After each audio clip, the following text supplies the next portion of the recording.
Ha? Ano ko daw. Mas ahead ng bagya. Kaya yung ginanabasan mo sa kanya. Naparang lumabas ang balao. Nakakapagkikitas yung balao. Pintas yung buraot. Kikitas yung mga hilaw.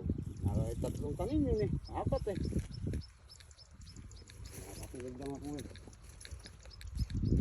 Kitas na. Ano pa magagawa ko? Tapo na ako yung ganyan eh. Sinama nila. Kaya kung yung kako eh, ang tatlong na kaya. Sana yung kako yan. Hindi, saka may ano pa eh. Ito pala yung aming panghuli. Eh, estimated natin ang huling ani nito, mga kailan ito? Ah, Hanggang 15 yun. hanggang 15 pa yon? Yung bata na yon?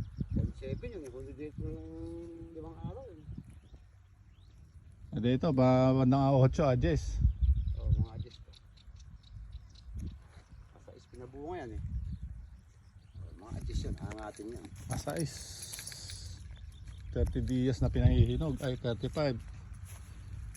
Pinalalaki at pinahihinog. Malalaki rin.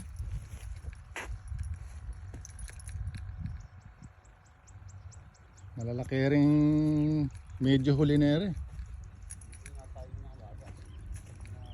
Bigyan mo nga ako ng ano, yung 4 na kilo. Tingnan ko nga. Pakita mo nga.